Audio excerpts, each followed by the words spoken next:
meus amados, a graça e a paz do Senhor. Eu sou o pastor Rômulo Pereira, da Igreja Batista Palavra da Graça, e hoje nós vamos estudar os Atos dos Apóstolos, capítulo 8, verso 15, que diz: Estes, ao chegarem, oraram para que eles recebessem o Espírito Santo. Bom, meus amados, como temos visto nos últimos áudios, Filipe, o diácono, conhecido como Filipe, o evangelista, pregou na região da Samaria e uma multidão se converteu ao evangelho e foi batizado. A igreja de Jerusalém, vendo o trabalho de Filipe, vendo que ele precisava de ajuda, enviou então Pedro e João para irem ajudar Filipe. Eles chegam e o nosso verso de hoje diz que oraram para que eles recebessem o Espírito Santo. Então, Pedro e João foram com uma missão de organizar a igreja, de discipular as pessoas e também para orar. Orar porque aquelas pessoas que estavam se convertendo ao Evangelho precisariam de uma ajuda poderosa da parte de Deus. Porque, como vimos, já havia falecido uma pessoa, falecido por mãos assassinas, haviam matado Estevão, e a obra da pregação do Evangelho necessitava, como sempre necessitou, de poder da parte de Deus, mas no início da igreja ainda mais, porque afinal de contas eles tinham o planeta inteiro contra eles e eles não tinham nada a mostrar senão o poder de Deus. Afinal de contas, eles nem tinham escrituras para comentar, para explicar, eles precisavam de todo um grande trabalho, precisavam do testemunho de Deus, como o livro de Hebreus diz, que Deus testemunhou a verdade dos apóstolos, demonstrando ao povo por meio de sinais e milagres. Não que os sinais e os milagres por si atestam, mas eles contribuem e chamam a atenção das pessoas para a verdade. Eu já expliquei isso aqui várias vezes. Para as pessoas acreditarem que 2 mais 2 é 4, não precisa de nenhum sinal do céu ou alguém ser curado. Por quê? Porque a verdade não depende de nada externo a ela para ela ser verdade. Ela é verdadeira independente das pessoas acreditarem ou não, de ter sinais ou não. O evangelho é verdadeiro, ponto. Jesus morreu na cruz e ressuscitou para nos dar a vida eterna. Isso não precisa de nenhuma atestação de milagre para ser verdade, ela é verdade. Só que para as pessoas do mundo virem e receberem esse conteúdo que era tão estranho, tão diferente para a época de então, Deus fez essa realização muito profícua, muito vasta de milagres, para que o mundo romano de então alcançasse, pudesse receber essa verdade da forma mais rápida possível. Porque como era uma obra inicial e tinham perseguições terríveis contra eles, se não tivesse uma manifestação do céu muito poderosa, a verdade, mesmo sendo 2 mais 2 é 4, sendo oprimidos, espancados e torturados pela liderança judaica, pelos romanos, contraditados pelos filósofos gregos, isso não sobreviveria, por mais que fosse verdade. Então Deus entrou com o seu poder para realizar milagres através da mão dos apóstolos, e aqui está a oração do apóstolo Pedro, do apóstolo João, para que também outros pudessem realizar sinais. Porque essa oração para receber o Espírito Santo realiza diversas obras no coração humano. Ele é o Espírito da verdade, como o próprio Jesus o chamava assim, ele é o Espírito da verdade, ele é o Consolador, ele nos convence do pecado, da justiça e do juízo, para que a pessoa chegue ao arrependimento e se converta. Ela tem essa influência para que a pessoa creia e receba e se arrependa.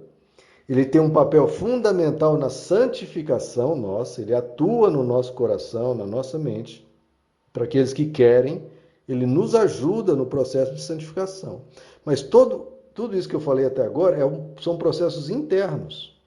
Agora, a questão aqui desse verso é uma manifestação exterior, como nós veremos nos versos seguintes.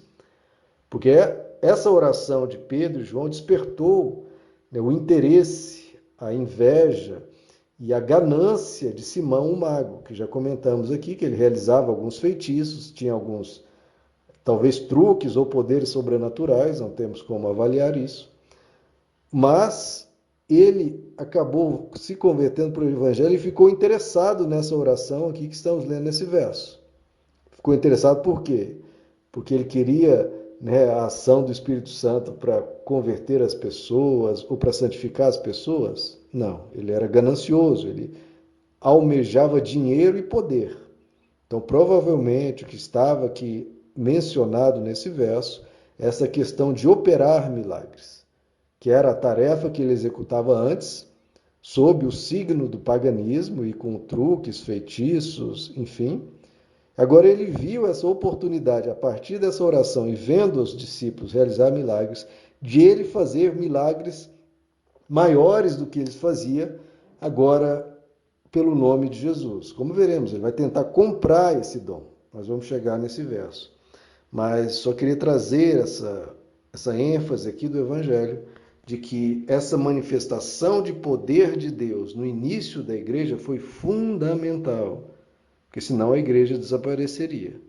Então Deus veio, interveio, distribuiu milagres de forma muito grande, muito numerosa, através dos apóstolos e dos demais discípulos. Nós já vimos nesse capítulo que Filipe, o diácono, ele também executou, realizou diversos milagres. Então isso foi necessário, foi fundamental para o estabelecimento da igreja. Agora, o que muitos ao lerem aqui esse verso não reparam, nesse capítulo como todo, quão significativo é o que está ocorrendo aqui, porque judeus e samaritanos estão se unindo para adorar a Deus, para orarem uns pelos outros. Que nós estamos vendo Pedro e João, judeus, orando pelos samaritanos para eles serem cheios da presença de Deus. Isso é impensável, queridos. Era impensável na época de então. Tamanha era a rixa que havia entre judeus e samaritanos. Era como na época do apartheid, na África do Sul, brancos e negros, né, de um racismo terrível, que viviam separados, ou de judeus e nazistas. Enfim, eram povos que se odiavam, que não queriam qualquer tipo de relacionamento um com o outro. Judeu e samaritano não conversavam, não tinham amizade, não tinham relacionamento. No máximo de empregatício e olhe lá, mas nem isso.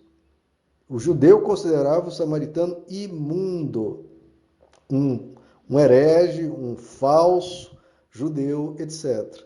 Eles não se misturavam. Agora, entra aqui a presença de Deus, entra o Evangelho e as pontes, são feitas pontes onde não havia, e toda muralha, todo muro de separação é quebrado. Inclusive o livro de Efésios fala sobre isso, esse muro de separação que Deus rompe entre a humanidade. Porque Deus traz amor, ele quer unir pessoas. O diabo quer separar, Deus quer unir. E aqui samaritanos e judeus, pela primeira vez em séculos, olha que coisa, irmãos, pela primeira vez em séculos, estão adorando a Deus juntos em profunda comunhão, celebrando a graça de Deus. Isso que o Evangelho tem que fazer. Como o apóstolo Paulo diz em 1 Coríntios 12, em nós há um Espírito que todos nós fomos batizados em um só corpo, quer judeus, quer gregos, quer escravos, quer livres. E a todos nós foi dado beber de um só Espírito. O Evangelho tem que gerar essa transformação em nós. O Evangelho que separa não é Evangelho. O Evangelho, ele une pessoas. Ele nos leva a acolher. Ele nos leva a estar próximos. Ele nos leva a respeitar. Nos leva a ser pacientes. Nos leva a perdoar. O Evangelho traz essa graça infinita de o nosso coração estar escancarado para o próximo. O Evangelho é amar a Deus e amar ao próximo. Isso é Evangelho. Qualquer coisa diferente disso, Evangelho é esse conjunto de regras. Não, é principalmente amar, meu irmão. É realmente as pessoas ao seu redor, por mais falhas, problemáticas que elas sejam, elas se sintam amadas, se saibam amadas e saibam que em você não tem um inimigo. Tem alguém que ora por elas, tem alguém que se importa com elas, que quer o bem a elas, não o bem para sair dando sermão, para ir ficar dando bronca, porque tem gente que acha isso que é evangelho, é ficar dando bronca nos outros de cima para baixo, desprezando os outros e andando de nariz empinado. Não. O evangelho é você ser humilde e colocar o outro acima de você, como o apóstolo Paulo diz, e pronto para servir. Você veio a esse mundo para servir, para cuidar, para tratar as pessoas bem e elas saberem em você que Deus as ama. Elas olharem para você e pelas suas atitudes, elas reconhecerem, querendo ou não, da boca delas confessarem, eu sei que Deus me ama pela atitude dessa pessoa para comigo. Seja evangelho, queridos. Não importa as barreiras, não importa as diferenças. Nós viemos para quebrá-las todas. Todas têm que cair. E temos que todos unidos, buscarmos a Deus e adorarmos a Ele. Meus amados, que Deus lhes abençoe. A graça e a paz do Senhor.